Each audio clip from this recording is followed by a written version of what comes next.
Good evening from Seoul, South Korea. It's such a beautiful day here today. I'm heading to the airport today to meet a really good friend of mine. You've seen him from my video in Dalian. He's a friend that I used to study with in China in my high school for 3 years.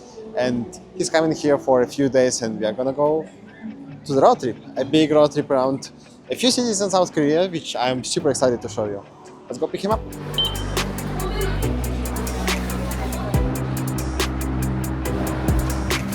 I have no plan for the trip.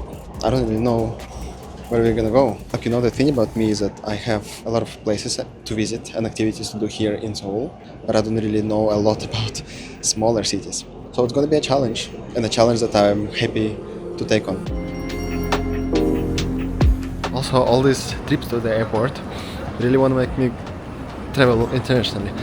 Hopefully soon. I have the freedom. To do so now. Let's have to plan it a little bit. Alright, so Igor is here. Time to find his gate and pick him up. Also, it's the first time I'm picking up a friend of mine after I quit my job, so it also is a very special moment. I see him. Ну что, красавчик? Right, airport pickup done, mission is accomplished. Our adventure starts tomorrow.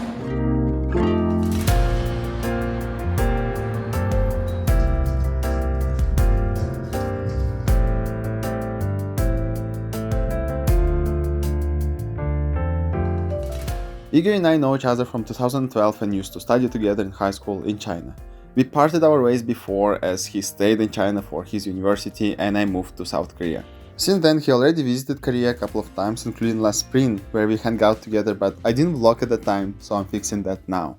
This behind me is the entrance to, the actual entrance to the mountain, and we had to park the car. For the first time I ever parked the car down low and we had to walk here, but yeah, the actual hike starts here and it's actually the first time I'm at the mountain this year, and I used to go here a lot. The best time I think is the sunrise. I do have a beautiful footage from before, but this one is going to be like a daytime hike. I'm gonna put the timer on and let's see how long it takes us to get from here to the top of the mountain, Beagundae.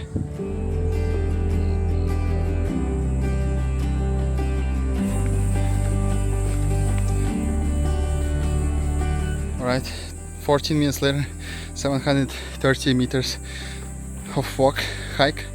I'm very, not tired, but it's just very hot now. A little bit out of breath. Sweating, man. Yeah, sweating like crazy, but it's the first checkpoint.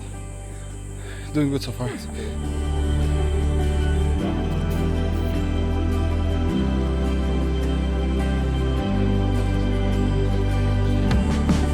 Also, this hike, and partially why I'm doing this, is to show Igor a little bit of culture behind it. So, as you probably know, that a lot of locals are very fit, very slim, very good looking. So some of the reasons for this would be diet. So if you see what locals eat usually day to day without all the markets and touristy stuff, it's a lot of soups, a lot of vegetables, a lot of fiber, so very little to no fried stuff. So honestly, one of the healthiest cuisines that I've encountered. And the second factor would be the fact that it's a very physically active society here. So people are hiking starting from their childhood years up until whenever you are very old.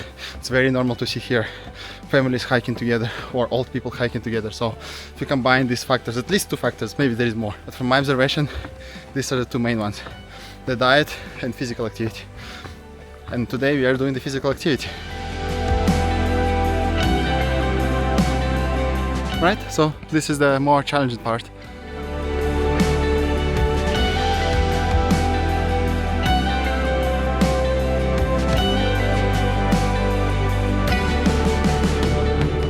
Okay, I'm honestly shaking a little bit. I think it's really worth it. Look at this. I don't know, I pretty much never get tired of this. Really happy hiking every time.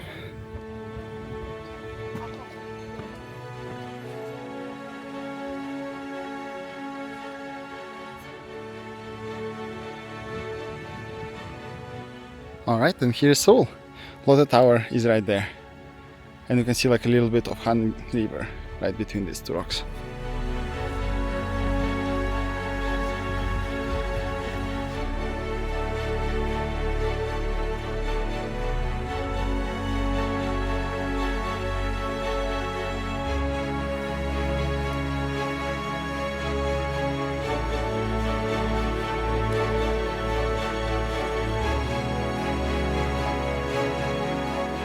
It's almost like a tradition to take a picture here at the peak. Beagundae is the highest peak of this mountain. There are multiple peaks over here.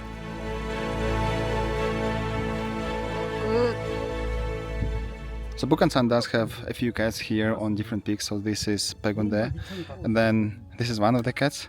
I actually saw a black cat here before. I don't know if you'll get the chance to see it later, but yeah, you can actually meet cats, and a lot of people feed them and take care of them a little bit. But yeah, they've been here for a while. How's the views? Perfect.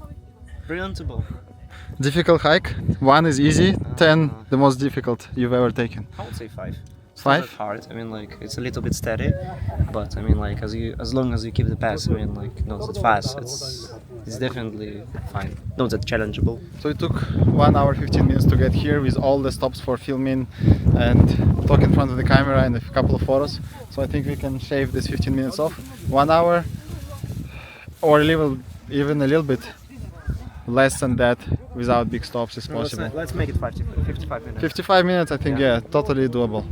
If you are even a little bit active in life, I think it's really worth it. This is the best view you can get of Seoul and around the area, or like around this area.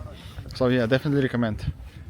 You spend very short amount of time hiking, but you get like 360 views of the area around Seoul. So cool.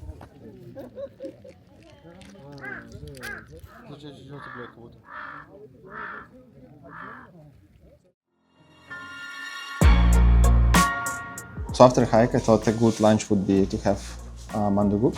And then one of the coolest thing about places like this is like hidden gems, probably, is that their banchan, the side dishes, are extremely delicious.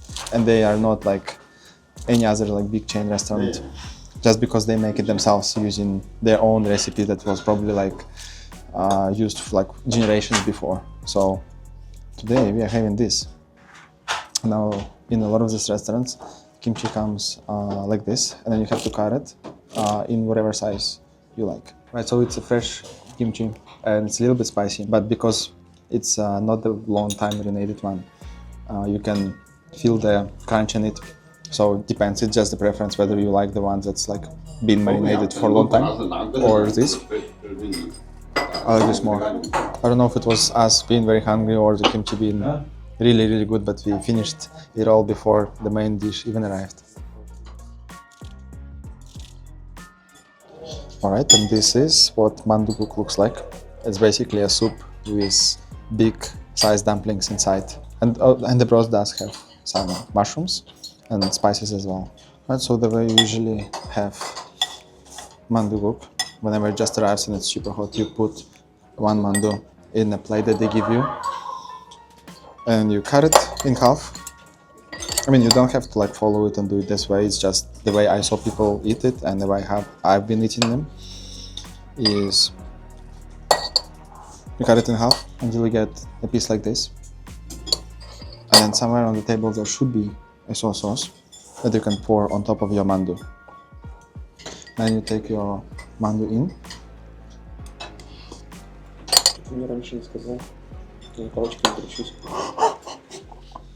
And take a piece of kimchi and then sip on the broth.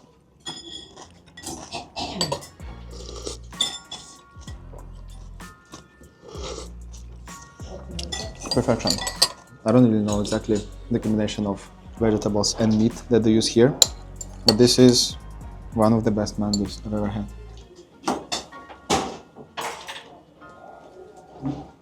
Really delicious. That is probably the best kimchi I've ever had.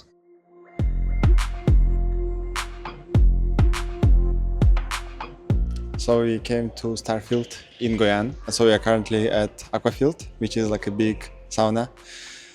First of all, look at the view. This is also a part of Bukhsan.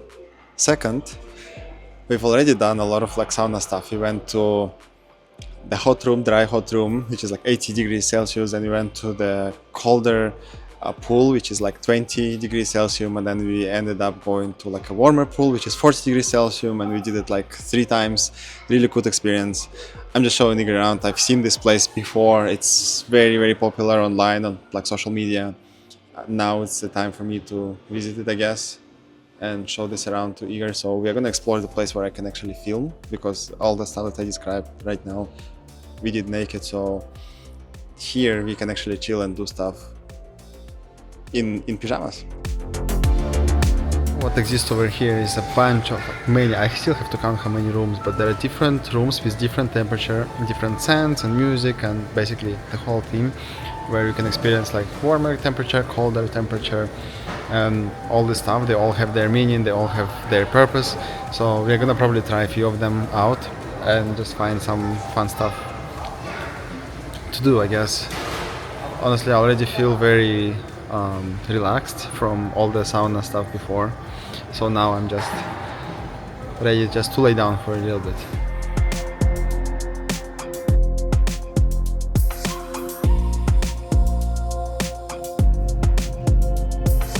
So we only checked out a few spa rooms, and then we didn't check out the hot ones because we already did this before. It was not really a lot to do, actually. I do think it's because we didn't include the option of a rooftop pool, because I did see a lot of stuff on the internet, so probably my mistake that we didn't check it out and I didn't include it in the ticket. But yeah, so unfortunately not a lot of content from the aqua field. Hopefully next time I can do something more, but it feels like this is going to be the end of the day. We are ending it here in Goyan. We're going to be staying in Seoul and leaving for another city tomorrow. Stay tuned for that. And yeah, that is going to be the end of the day.